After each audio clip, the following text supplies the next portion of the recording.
Hello, hello, and welcome to this week's Money Conversations. I am very excited to have a special guest today, Steve Chou I know him from my wife quit her job, and he's got like 7 different things going on at this point in time. But I think we're going to kind of focus on the family, finances, entrepreneurship aspect. But I definitely want to give Steve a chance to talk about everything he does because he's got a phenomenal story, and I've known him for probably close to a decade now, if I if would not say a that. Yeah, we probably met at the first FinCon or something like that. Yeah. yeah. So, he was a financial blogger, quote unquote, back in the day. And I mean, I think you've done a 180 pivot in regards to that, but you've always had some other stuff going on. And so, I'm gonna fail at this kind of intro. So why don't you give everyone just the quick 1 minute, like what you were doing? Like and we'll dive into the story a little bit, but like, give us what you're doing, what you're working on. Yeah, I'll give you the 30-second version. But so Right. basically, I teach e-commerce over at mywifequitterjob.com, which is a blog it's essentially a journal about my entrepreneurship journey. I also run an e-commerce store with my wife where we sell handkerchiefs online, which is very masculine. And the reason why, so that was the first business I started blogging about it over at My Wife Quit Her Job. That took off.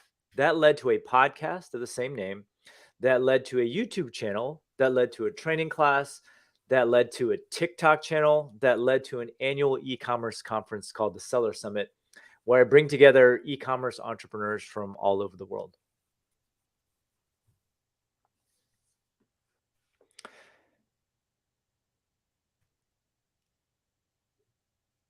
Looks like I needed more than 30 seconds here. So That's all yeah, right. We're yeah. we're live. We're sharing this out, and sorry, like I appreciate it, but thanks, Steve. Trying Let's to be dive. brief, just in case people in the audience don't want to hear bios and that sort of thing. But uh, my key claim to fame, I would say, is I run 2 7-figure businesses and I work 20 hours a week. I love that, and you've also just wrote a book about it, about kind of that premise, right? The family first entrepreneur of how do you work 20 hours a week? I mean, it's Tim Ferriss, 7 hour work or whatever it is. You're taking that, but you're doing it. You're living that life right now. Yeah, I mean, the reason why we started that handkerchief business, just to give a little bit more background, is so that we could spend more time with family. When my wife became pregnant with our first child, she went up to me and she said, "Hey, I want to quit." Stayed home with the kids. And we live in the Silicon Valley, which is probably more expensive than San Diego. Would you say, Rob? I don't know. Maybe it's Yeah, not up there. it's up there. It depends, right? So in order to get a good house in a good school district, you pretty much need 2 incomes. So I was freaking out actually when she told me that. And so we looked for different ways that we could make money and we came across handkerchiefs. And that's a random story in itself. When my wife and I got married, she knew she was going to cry at the wedding out of sheer happiness of spending the rest of her life with me.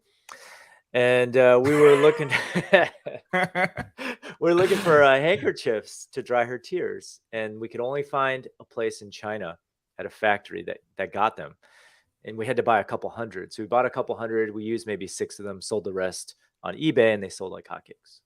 So that's how that Gotcha. idea came about. So before all this happened, what were you doing for work and what was she doing for work? Like, I Yeah, love to know. I don't really know all this backstory. So, interesting. Okay, so I was an engineering director of microprocessor design. I was an electrical engineer, graduated with a master's in that, and that's what I was doing. I was very happy doing it, actually. My wife was a financial analyst for a Fortune 500 company, okay. and she was making Nice. 6 figures. Yeah. And she was like, I'm going to have kids and I really don't want to do these spreadsheets anymore. I'm guessing, right? Yeah, she didn't really like her job too much. And in fact, like every morning we'd have breakfast and she'd literally come up to me and say, "Honey, I'm off to the hellhole. I call my job now."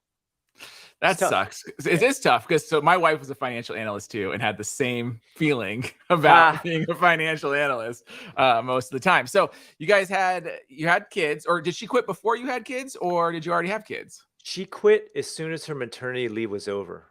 Okay. Yeah. And then you guys were looking at your finances, Hmm. but I feel like a lot of people don't necessarily pivot to entrepreneurship as a way to quit your job. Most people are like, how can like we live on one income? How can we like, I be a stay-at-home mom and like Steve, you do it, or maybe we put some side hustles together that are small. I mean, you guys like started a 7-figure business. I'm sure it didn't start as a 7-figure No, business, but like you started a business, which is rare. here's the thing. Our goal with that business was only to make $60,000 a year. That would have covered everything.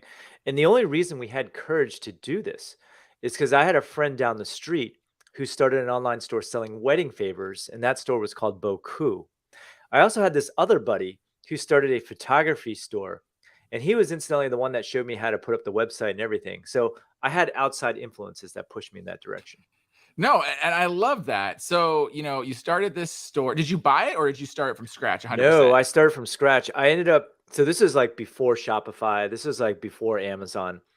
I literally picked up an open source cart and just went with it. So it was free actually to get Nice. started.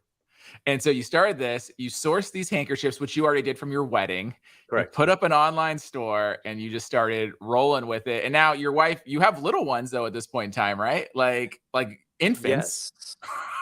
Yeah. So this is what happened. As soon as she became pregnant, she told me that we literally Okay. started the online store Okay. pretty So you quickly, got actually. Yeah. so you got things going before she had the baby. And then And then what then happened? by the time she gave birth and was on maternity leave, we had already hit the 6-figure mark. And so That's phenomenal. that's why she could quit in good conscience. Nice. And you were Yeah. still working though this whole time. I was still working. I continued. This is so granted, this was back in 2007. I continued to work until 2016. Wow. Okay. And so she was basically running the e-commerce handkerchief business while you were working full time still, I'm assuming, right? We And were helping out. we were both working on it. And let me just tell you a quick story. So my wife, part of what we sell is embroidered handkerchiefs. So we can embroider like the name and wedding date and that sort of thing. That used to be her hobby. But as soon as we started selling those, she started hating doing it. And after a while, she's like, I'm not doing this anymore. So I was doing the sewing. I would come home from work after working maybe 9 or 10 hours. I would sew for 2 hours and then go to bed in the beginning. Wow. I mean, isn't that the story of a lot of people's side hustles though? Is that they take a passion project, it's something that you liked or it was something that you enjoyed, but then once it became a business, quote unquote, you're like, I hate doing this. It's like we need to find another tactic, right? Yeah, that's why I'm a firm believer that passion actually gets in the way. Oh, okay. Tell me So, more about that. What do you mean? So passion gets in the way. well, think about it this way.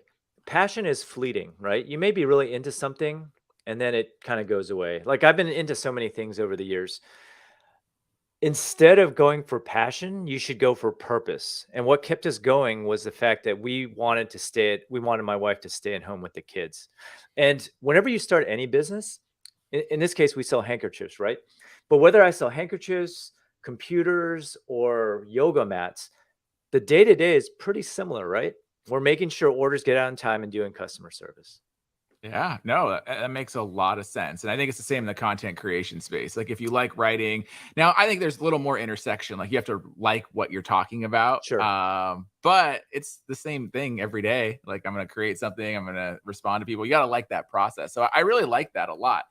But your wife sounds like she's not working 20 hours a week at this point in time. Sounds like Well, she's working a lot too. in the beginning, yes, but the business wasn't large in the beginning, right? When we first Okay. got started, we were running it out of our house, and we could pack all of our orders at night. So in the beginning, actually, it was more like time shifting, right? Gotcha. So the kids, it was just one child at the time, went down at like 7 o'clock. So we basically had, like a good 3 hour span to pack orders at night.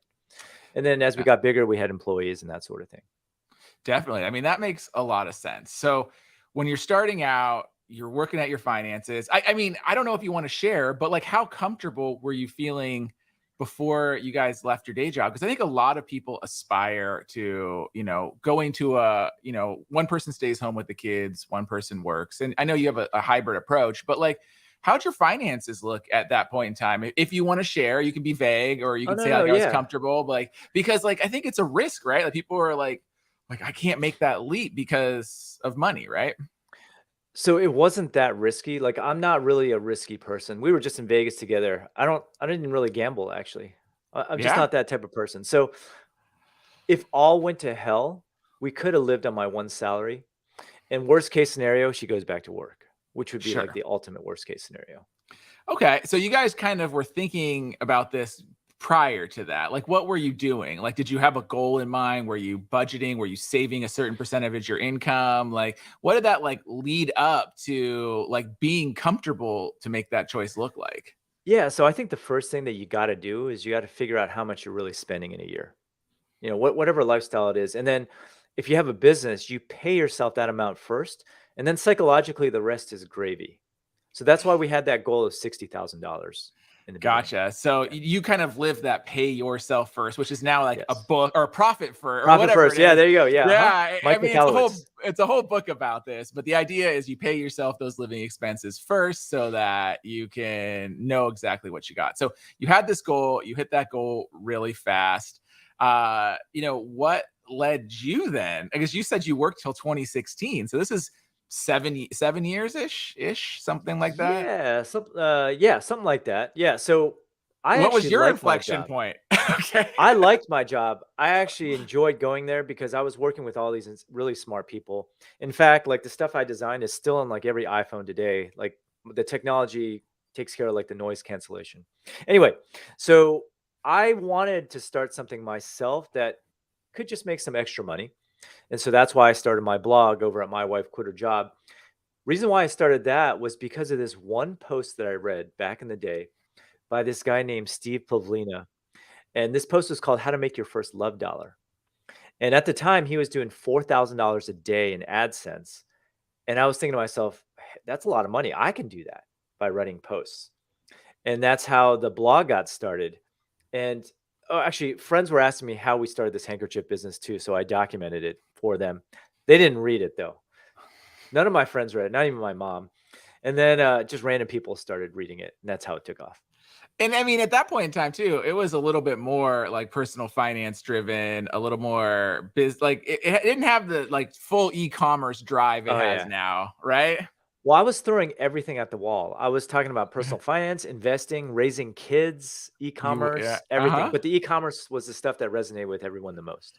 Yeah, I mean, because you were doing it. I think people do aspire to people that are like actually doing the business and then like doing it instead of talking about what to do. And then like you wonder if they ever actually That's true. actually There's a lot do of it, that right? today. There's a lot of There is that a today. lot of that today. And I think people can snip that out. So, what was the precipice though? You said you liked your job. So there had to be some kind of inflection point that you're like, this just doesn't make sense anymore to stay at my job. Yeah. So, okay. So the blog didn't make any money for like the first 2 years. By the third year, it made six figures, and then it just kind of hockey sticked after that. And then what were you making money on at this point? Oh, yeah. So I was making money on affiliate offers. So I was recommending e-commerce products, SaaS products, which paid out pretty well. And I sold a course, which I started in 2011. And then I was doing some advertising as well. Okay. Yeah. And that just continued to grow Mhm. until you reached this point where you were like, I'm good. Like, what Well, was it it? was a gradual process actually. So I was making like maybe 8x my salary. And so I went up to my boss and I still liked the job. I was like, "Hey, can I go down to 4 days?" And he was like, "Sure." And then like, 3 months would pass. I'd be like, "Can I go down to 3 days?" And then 2 days and then one day.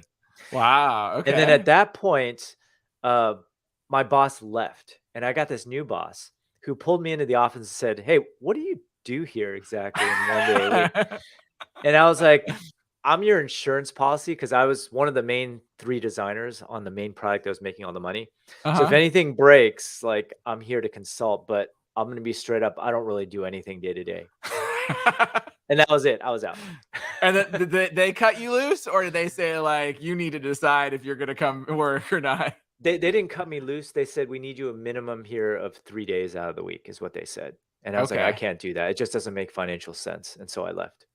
Nice. And so in this lead up, were you very transparent with your boss and like what you were doing? Like, did they know you had the site, My Wife Quit Her Job? Or was it like an unspoken secret? Or what did that look like? It was not a secret. And in fact, I had negotiated at one point, like, I can work on my stuff at work, Wow. but I had to attend all meetings and everything, like that. I was like, of Okay. course, that sounds great. So by the time I went down to one day, yeah, I was working my own stuff and there to That, answer questions. I mean, that's awesome because I think that's also another dilemma that a lot of people face is they start seeing some success and, it might conflict with their employer. right? Like it's not a Yes. welcoming kind of thing. And or it's like a lot of employers today too, like they lock down all the equipment, right? Like you can't even like go to Google on some work computers, because it's like so filtered. So let alone do your own stuff, but you also legally probably don't necessarily want to do your own stuff on a work computer, right? I mean, in the beginning, I was not at all. It was only Okay. towards the end when I was kind of on my way out that I talked about that. So yes, I wasn't really doing anything at work in the beginning, of course. That would have, and it also helped that nothing I was doing directly competed with the company that I was working for either. So Gotcha. yeah, it was basically nights and weekends. Wow. Okay. So your book though now is like you just said, is you're working 20 hours a week. But we're at this point right now, at least in your story, that you are working this day job and now Mhm. you're leaving it and you're sewing your own handkerchiefs at night. Well, that was very beginning. This was like Okay. 2008. Yeah, Okay. until we hired people. Yeah. All right. So then Yeah. what's 2016 look like? So you're at your job. Like, I'm guessing you didn't get back all the time that your day job was. Like, I'm sure some of it got sucked up, but like, what does that look like? So 2016, it was like so super cushy with the blog because content scales really well. So I was just writing one blog post a week, and I think I had my podcast. So I was doing one podcast and one blog post a week, and I had these really good email sequences where the traffic would go through this funnel, and then people would sign for the class. So the blog actually didn't take all that much energy. And meanwhile, the job in 2016, I was only working 1 day a week, so I had all this free time, So what and were I you didn't doing? what was I doing? I was helping out with the store also. Don't forget, there's the marketing arm of Bumblebee. So the way we split it, and this is just if anyone wants to work with their wife in a business, I usually advise against it just because you're going to clash. So we separated out so that my wife was in charge of just the day-to-day stuff and the operations, which I'm not good at. And I was in charge of the marketing, which meant running the ads, working on the content. So I was doing content and ads for Bumblebee Linens, and then I was doing my blog posts and course I for my just wife. I like that because I work a lot with my wife, and so yes, you have to have these boundaries. But then one of the stories that always resonated with me that you told me at one point in time is you're doing the marketing, and then you hit like a lever that was super successful and like sent all these orders in, and Yes. your wife is like, "Dude, what are you doing? What are you trying to do to me?" What most people don't realize is that when you grow quickly with an Yeah, e-commerce store, it's actually not fun at all because you actually have to deliver those orders and you need people. And unless you're going to maintain that pace for a long time, it doesn't make sense to hire. So you're right, gotcha. Rob. Um, I would do this killer ad campaign, and basically, I treat my store like a lab, right? I try these new strategies and see if they work, and then I write about them. Okay. It's like a symbiotic relationship.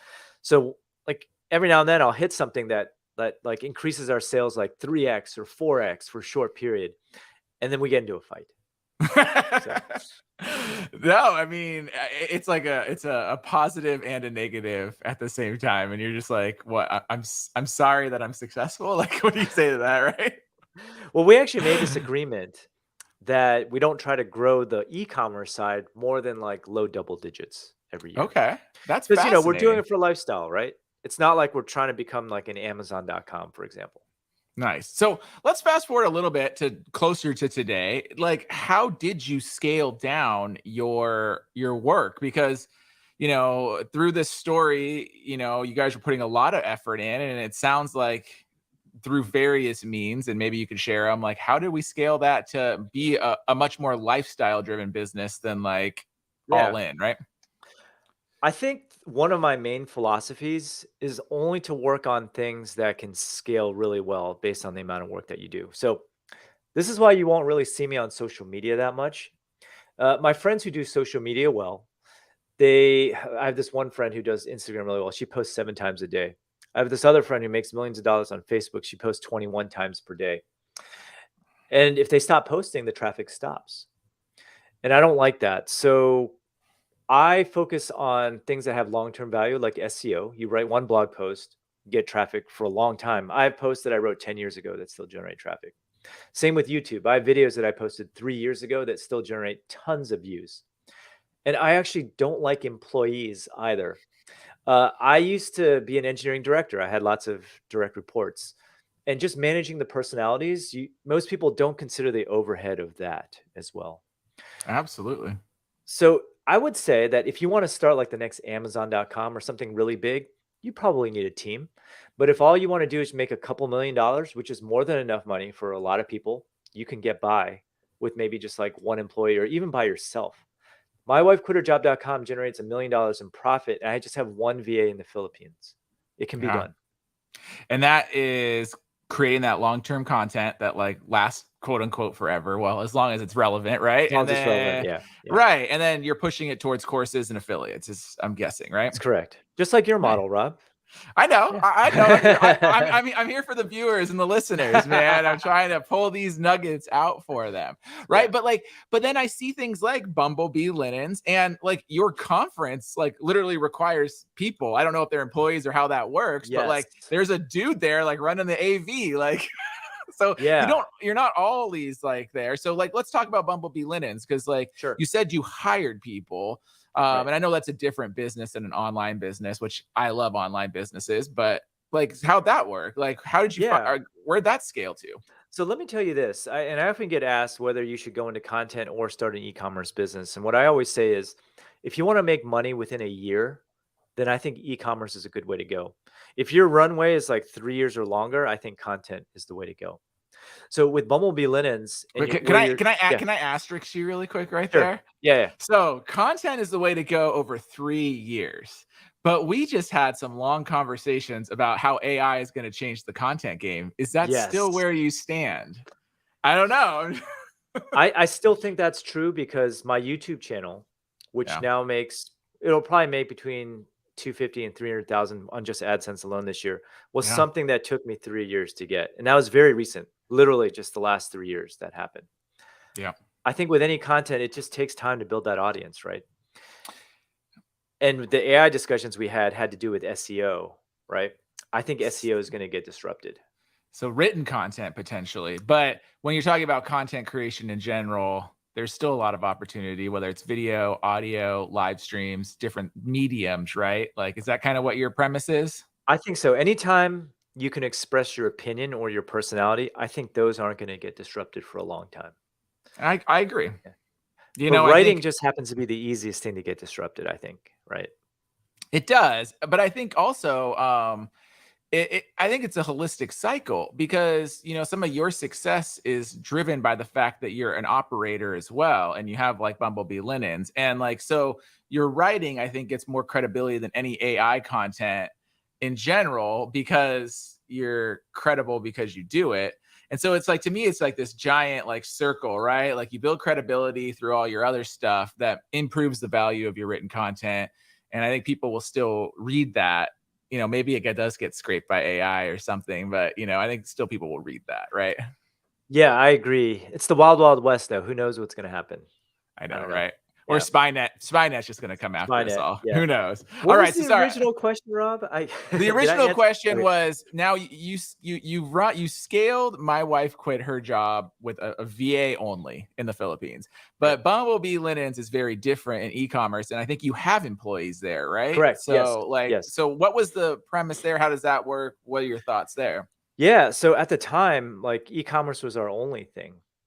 And you know, once we grew to I can't remember exactly how quick when we did this, but we had to hire our first employee because I didn't want to sew anymore, right? So we hired one person early on just to take care of the sewing responsibilities.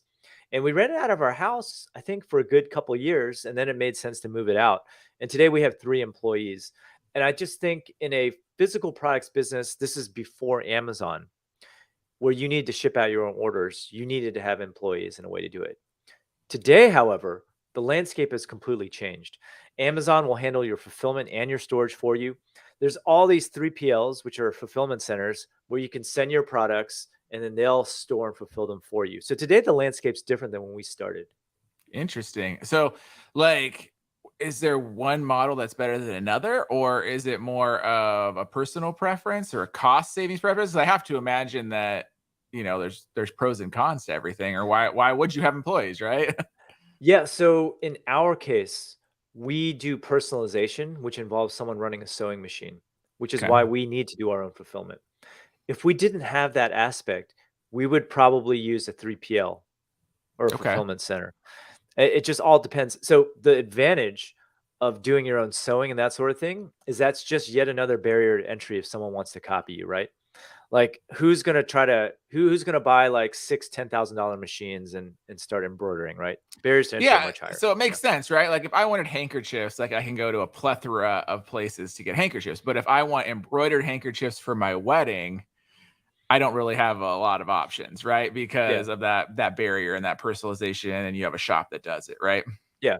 So it's just you have to weigh like the long-term benefits between ease of use. Like a lot of people are attracted to, oh man, I can get started with this so easily, or I can get started with this with no money. But when that's the case, that means millions of other people can do the same. Interesting. So then now we have like a third vertical here, which is like your conference. Which I feel like from I know several conference organizers is a lot of work. It is.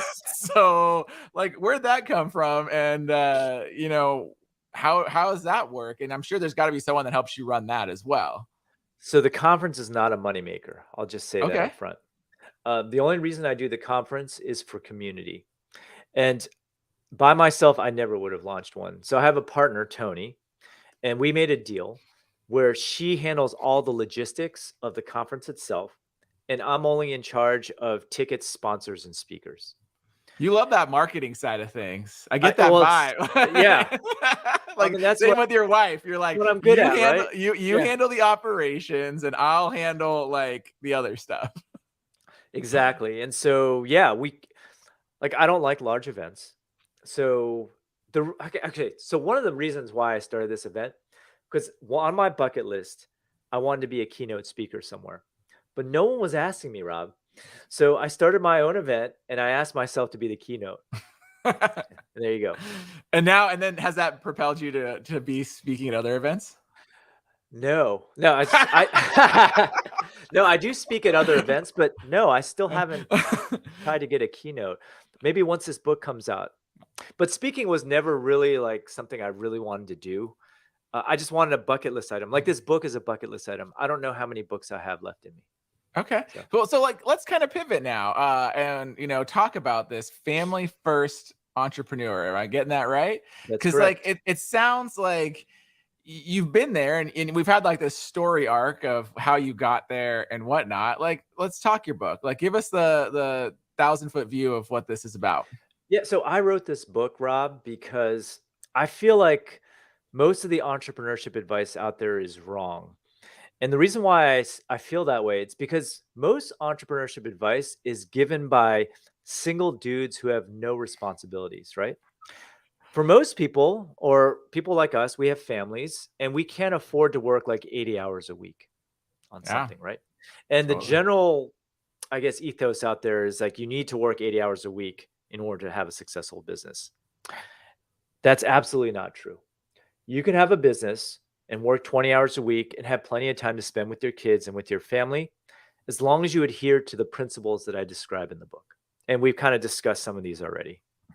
No, I love that because I think that's also been one of the biggest criticisms of maybe entrepreneurship over the last decade, kind of like thinking holistically is like this hustle mentality, all this kind of vibe. And I see a lot of it. So we talk a lot about, side hustles, Mhm. small time entrepreneurship. And one of the feedback or one of the biggest feedback objections I get is, I have kids. I'm not in that season of life. Like, I don't know where to find the time. And so I do think that there's a lot of value in what you're saying, that it is possible to do it, but you have to think about it differently than these guys that are just out there grinding. And like you said, 27 Instagram, LinkedIn, Facebook posts a day or whatever it is, right? Like it's very different. Let's just talk about something you just said right there. You said people make the excuse that they don't have enough time. I always call BS on this because I waste so much time during the day. Like I'm watching Netflix. There's so many things that you can cut out if you really want it. That Yeah. excuse is really whether you want it or not. And the way I always teach it is that you shouldn't just quit cold turkey. Just do something on the side while you're working. And it could just be something that you're interested in, right? I have this buddy who likes this video game. So he started a YouTube channel about the video game and it ended up picking up traction. And he makes, $1,000 a month off of it. And you never know when that side hustle based on something that you're either knowledgeable about or interested in could take off and potentially be a full-time salary. I love it. I mean, I was just before this, like wasting time. I was on Twitter, and then Mr. Beast is posting today, and he's like, "What would my 16-year-old me think?" And he's like, "I published like 150 videos that got like 0 to 17 views before like anything hit, and it was just like 16-year-old him playing video games in his thing. Yeah. But now look at the success, right? So I think you're wholehearted. One of the things I always talk about in finance too is a lot of people say they can't do something. I'm like, show me your time and show me your money, and I'll show you like where you're missing. And I'll tell you, in my challenges, I've probably challenged 100 readers over the years that have thrown that excuse my way. Nobody's taken me up on the challenge. So like, let's look at your calendar and your budget, and we can talk about it. But no one wants to talk about it because I think everyone does know deep down inside that like I am wasting a lot of time doing silly things. But like you said, maybe it's a value set thing. Maybe I don't value that enough, and I value watching Netflix or whatever it happens to be, right? I think that everyone needs to have some sort of purpose, right? So my wife was going to quit her job in order to stay at home with the kids. I wanted to stay at home with the kids too. That was our purpose, which guided everything. You have to want it, really. And Yeah. if you want it, you'll find a way. So, how many people do you think are using work as an escapism from their families and kids too? I can't answer that question, but I will say this. There were weeks where when I was working full time, when the kids were super young and they were just crying all the time and I wasn't getting any sleep, that Monday morning was nice sometimes. And see, Right? I think that also is the thing too, is I see people, especially like at school functions and different things, and it makes me wonder, like I have a very similar mindset to you. My wife and I do. We're here for our kids. We probably attend like 98% of all their functions and stuff. And, as a result, you see the parents that do versus the ones that, clearly aren't making it. And then some of those, though, you wonder is like work the escapism, and do they really want to have this lifestyle where they're there with their families first versus like being the guy at work? Or I always think of like the George Clooney up in the air guy, that's Yeah. like that's their identity, right? I don't know. I will tell you this. When I was young, my parents were first generation Chinese immigrants and they came here with no money. And they worked hard to put me through school and support me and everything. But whenever I had like a sporting event, I would look over on the sideline and sometimes they weren't there and that affected me. So I just want to make sure that I'm present. And let's be clear, you can't hang out with your kids all the time. You'll drive each other crazy. But I think it's important to just be there in case they need something, or just to let them know that you're there and available for them. Yeah, and just to support them and cheer them on, right? Yeah. Like that's it. So we talked a little about time management. I don't know. I don't want to reveal all the principles of your book, but like, what are some other key tips that people can do that are in this season of life? I guess there's probably some different seasons too. So like, I feel like when you have infants, you're in like one season of parenthood. Then Yeah. they grow up and they go to school, and you're like in another one where it's like they go somewhere for 6 hours a day, it gives you a different, season. And then I think you're getting closer to this than I am, but like you get in this teenage years where like now they're almost starting to get more independent. It's a little different. So I don't know. Do you have any thoughts there?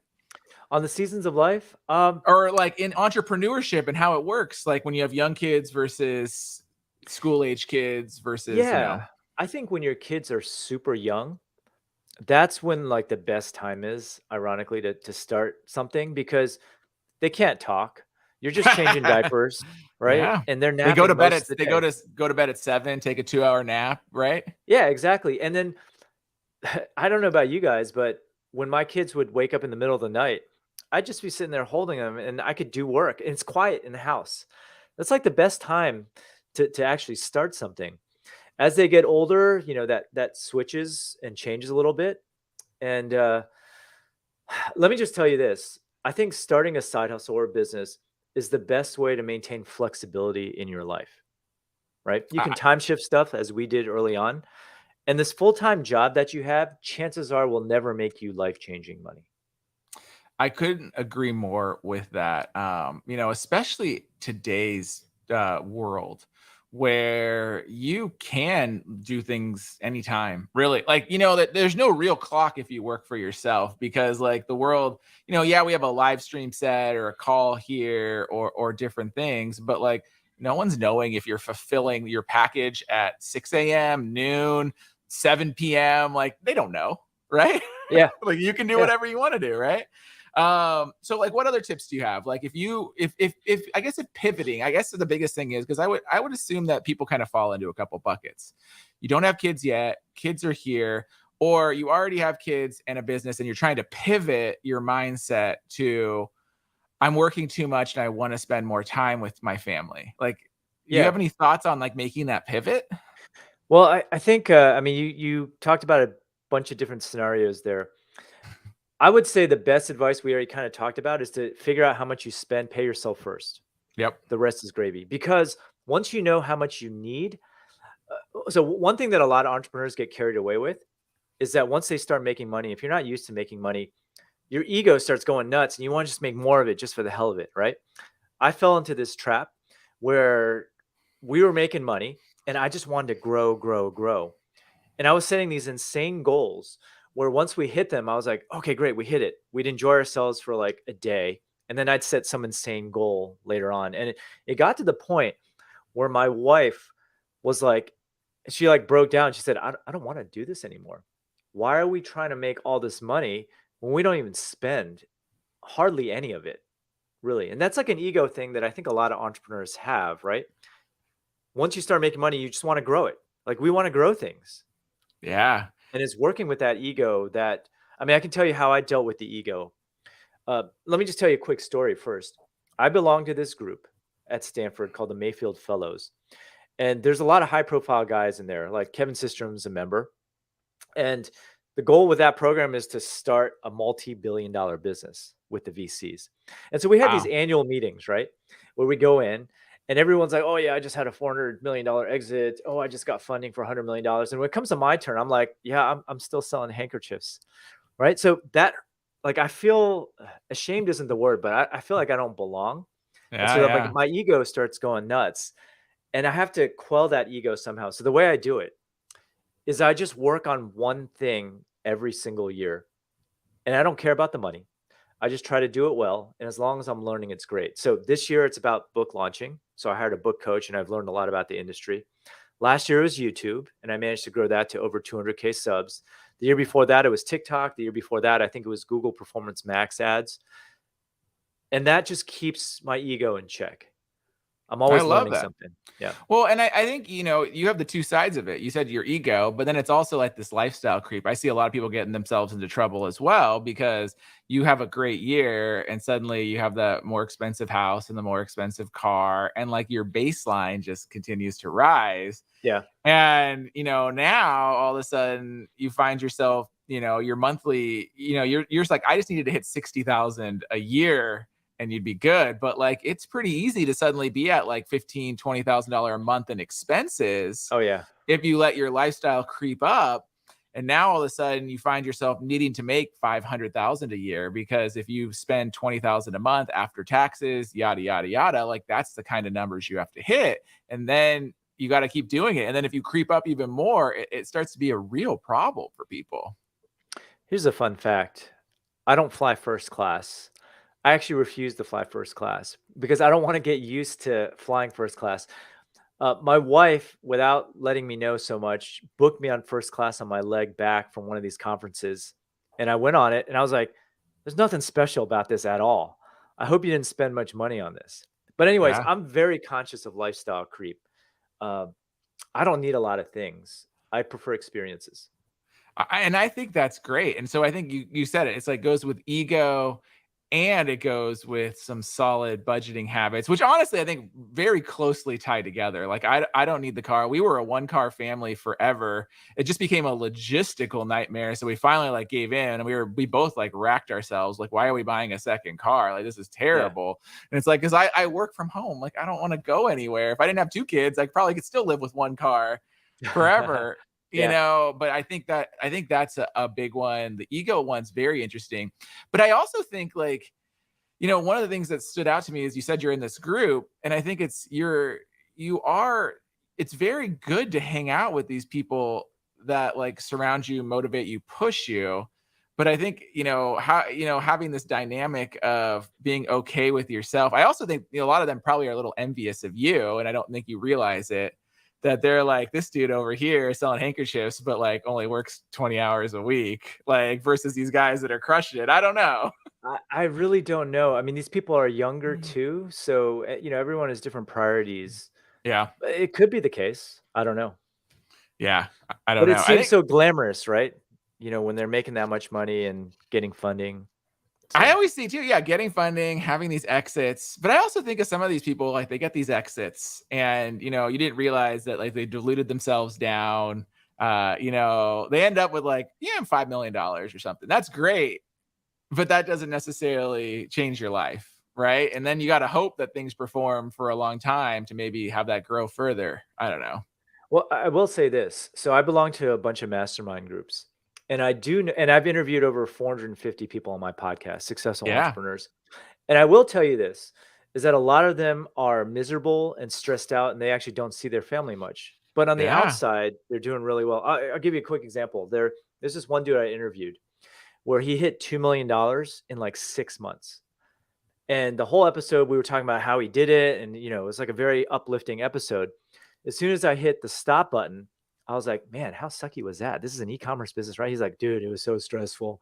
Like I almost Oh, died, right? Because like all these packages come in, like you're hiring people really quickly. And, it's never fun to grow really fast, but you don't hear about those stories.